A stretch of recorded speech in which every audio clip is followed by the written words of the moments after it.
all of his co-workers. Finally, yes, the bucket. Yes.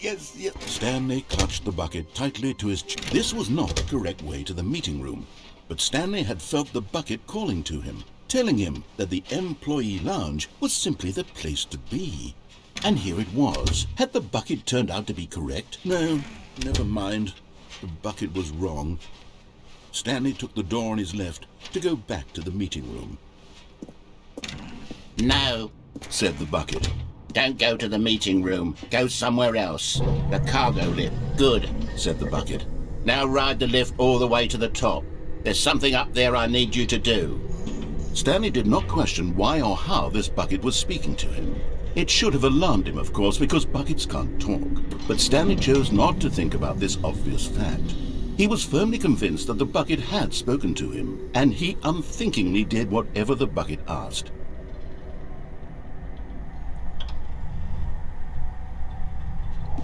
In here, said the bucket. Go into this dark room over here.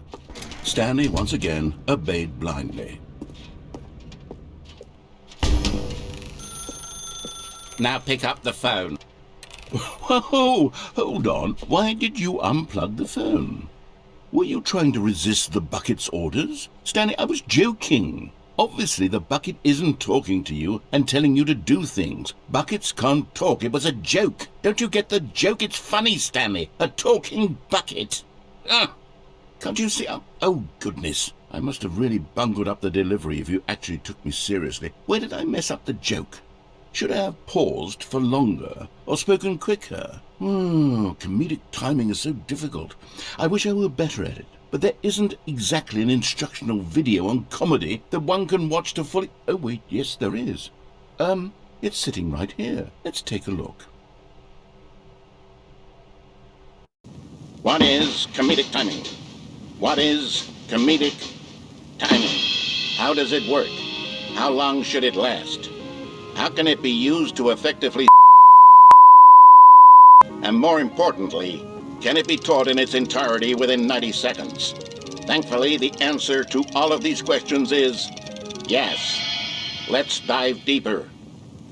If you've ever told a joke or made someone laugh, in all likelihood, you did it while standing 50 to 80 centimeters from them in a room of no more than 76 degrees Fahrenheit, with one of your arms raised straight upward at a 15-degree angle from your body.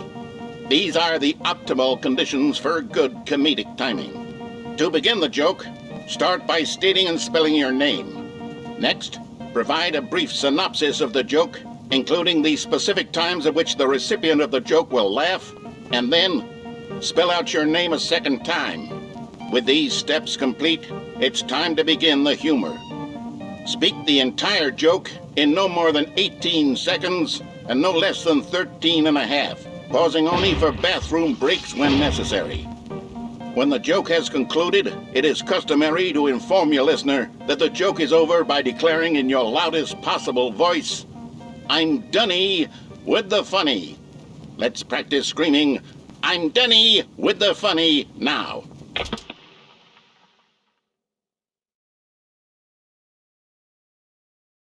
Good.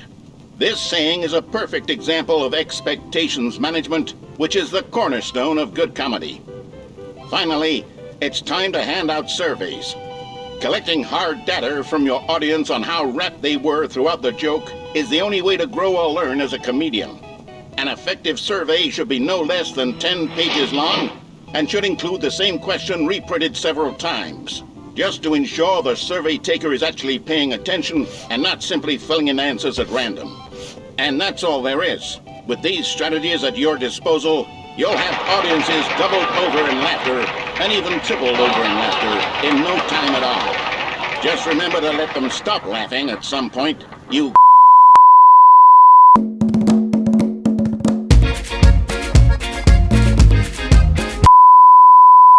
This video is a little outdated, isn't it? Well, no matter. I think the fundamentals of proper comedic timing are still as relevant today as they were back then. So with that in mind, I believe the only way forward is for us to return to the two doors and walk through all of this again, so I can try telling my story with more appropriate comedic delivery. Come along, let's head back.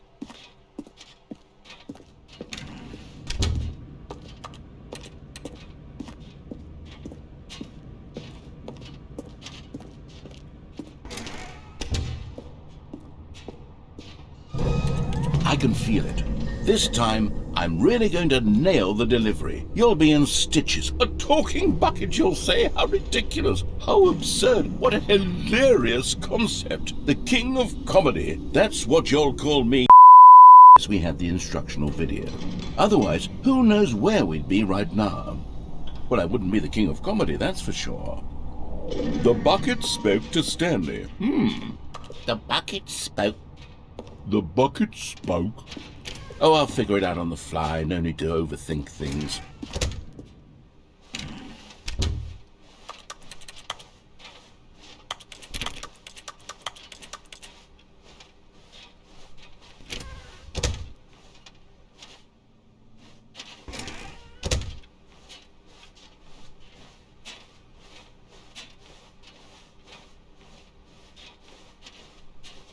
Here we go. You ready? When Stanley and the bucket came to a set of 2 open doors, they entered the door on the left.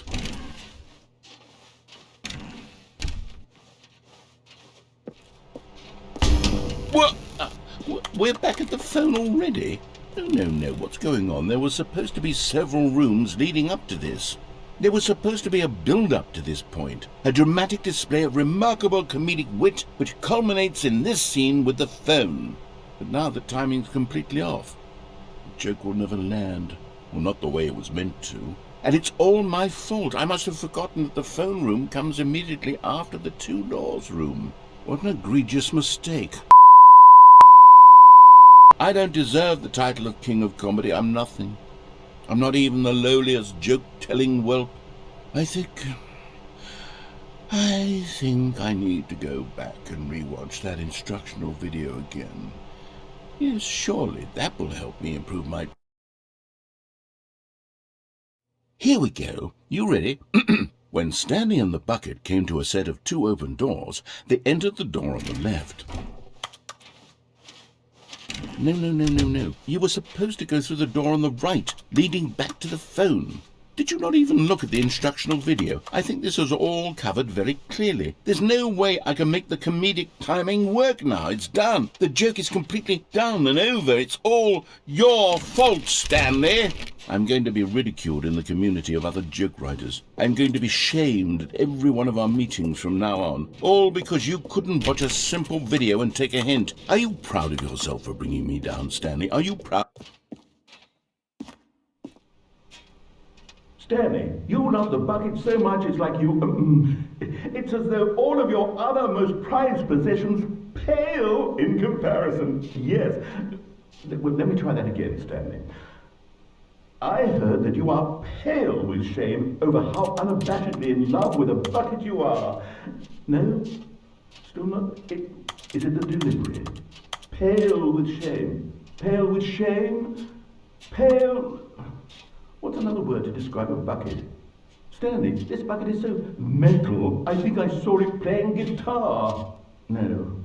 We're getting away from making fun of Stanley's obsession with the bucket, which was the whole point of this. I'm no good at these jokes. I need more instructional videos. That's exactly what it is. That's what will make me the king of comedy again. More instructional videos. Let's see.